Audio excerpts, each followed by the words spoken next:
지금 이제 주가는 향후의 성장성 이런 부분들을 아직 감안을 하지 않은 상황, 아직 승인이 나지 않은 상황이라 승인과 그다음에 급여, 그다음에 가격 이런 측면들이 아마 확정이 되고 매출이 꽂히기 시작하면은 그 부분들을 반영하면서 주가는 더 상승할 룸이 있다 이렇게 보고 있습니다.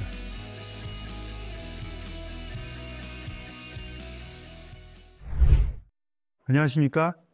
바이오 투자학교의 이혜진입니다. 수급 안정과 또 정치적 불확실성이 축소된 것은 긍정적이지만 외국인의 매매가 아직까지는 소극적이고 또 미국 물가 불안 우려로 나스닥 변동성이 높아졌다는 점은 시장에 다소 부담으로 작용할 수 있습니다.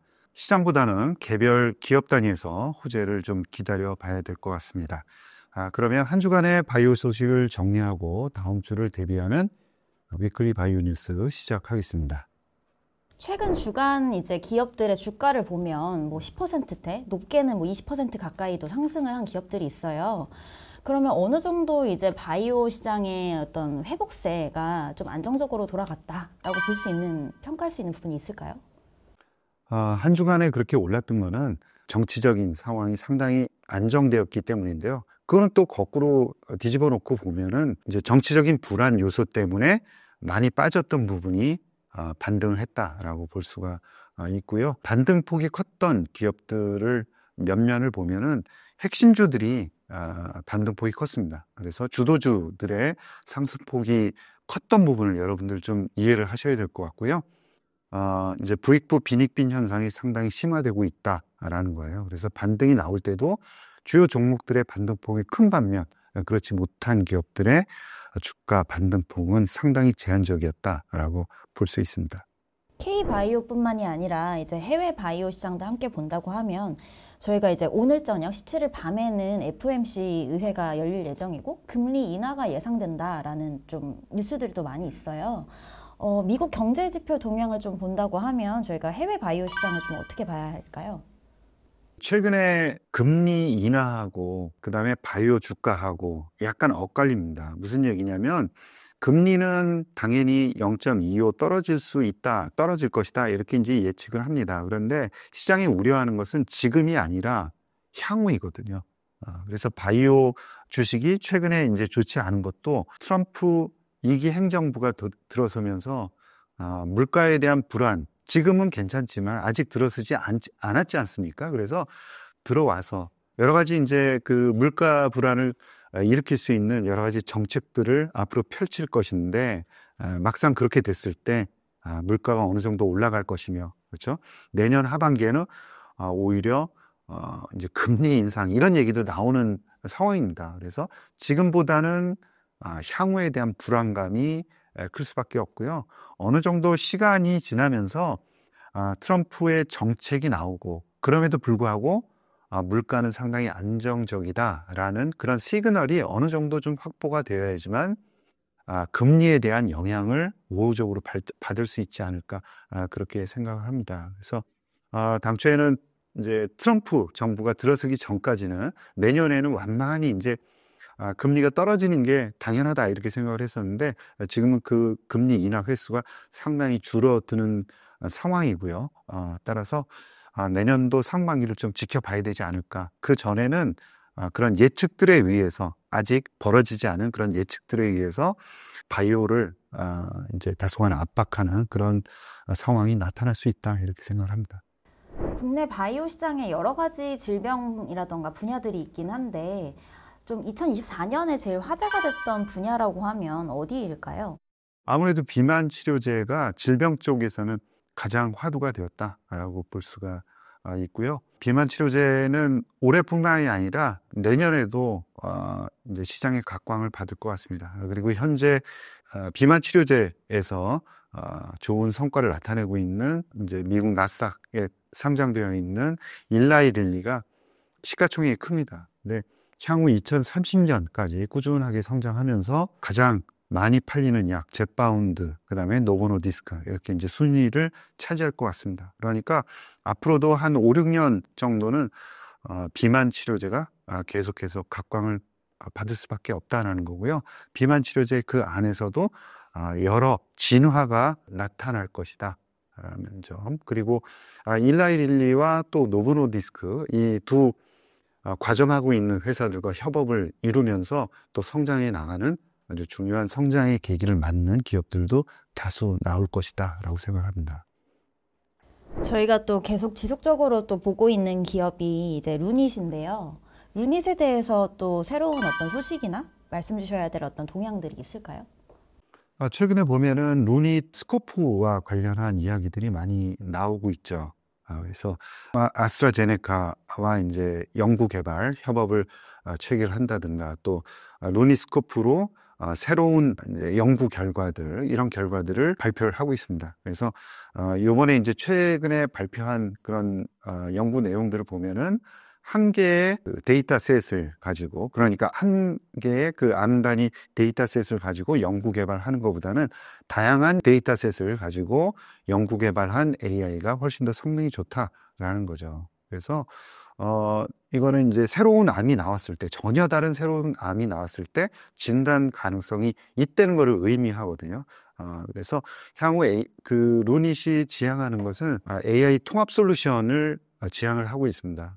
그래서 그런 지향점에 상당히 근접할 수 있는 가능성을 보여줬다. 그런 측면에서도 상당한 의미가 있다라고 생각을 합니다. 그 성장성 부분에서 루닛 스코프가 차지하는 비중이 대단히 높습니다. 그래서 높은 주가를 정당화하기 위해서는 루닛 스코프가 그 성장성에 걸맞게 계속해서 좋은 뉴스 플로우를 이제 보여줘야 한다라는 거고요.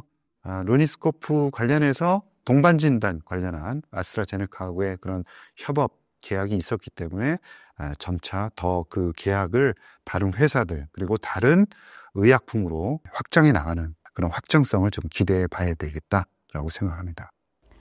아무래도 지난 한 주간 40%가량 상승한 국내 기업으로 큐러셀이라는 기업이 있는데 큐러셀이 어떤 회사인지 설명 한번 해주시면 감사하겠습니다.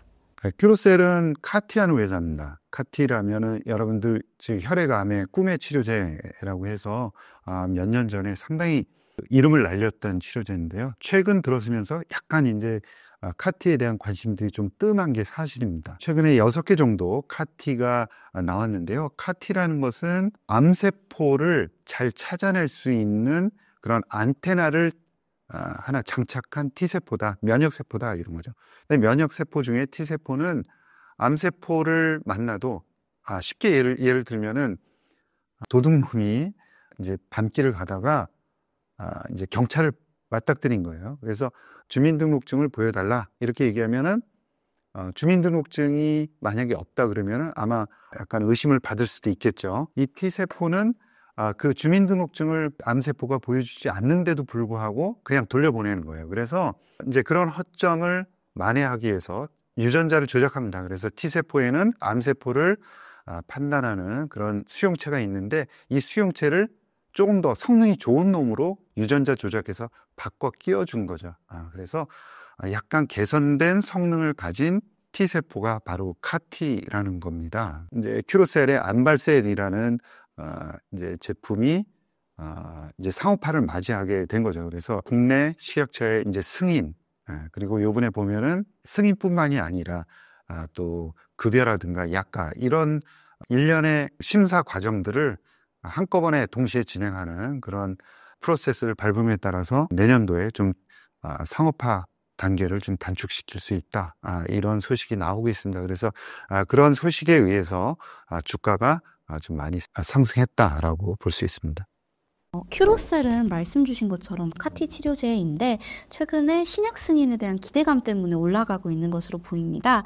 그런데 전체적인 주가를 봤을 때는 올해 2024년 계속 비슷한 수준을 유지하다가 최근 이제 11월부터 폭락을 했고 지금 주가는 그 2024년의 평균 주가와 거의 비슷한 수준인데 이게 과연 신약 승인에 대한 기대감이 좀 많이 반영된 상태로 봐야 될지 그 부분이 궁금합니다. 주가는 더 올라갈 룸이 있다라고 보고 있고요. 이제 카티의 경쟁력이 지금 국내 시장에 나와 있는 킴리아 대비해서 더 좋고요. 그 다음에 가격 측면이라든가, 그 다음에 환자의 편리성, 아무래도 식이라든가 이런 게 킴리아 같은 경우에 환자의 피를 가지고 다시 이제 미국으로 갔다가 엔지니어링하고 다시 돌아와야 되는 그런 불편한 점들이 있기 때문에 그런 환자의 편리성 여러 가지 점들을 고려했을 때 충분히 경쟁력이 있을 거다 생각을 하고 있고요. 지금 이제 주가는 향후의 성장성 이런 부분들을 아직 감안을 하지 않은 상황, 지금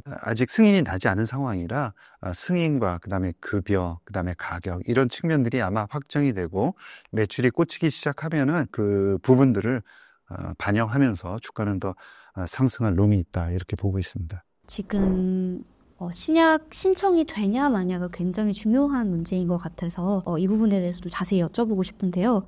큐로셀의 안발셀 같은 경우는 임상 2상까지만 진행을 하고 조기에 신약 승인을 하는 케이스인데 보통 통상적으로 임상 2상 성공 확률이 50%라고 말씀을 많이 해주시잖아요. 네. 그 확률이 여기에도 적용이 될까요?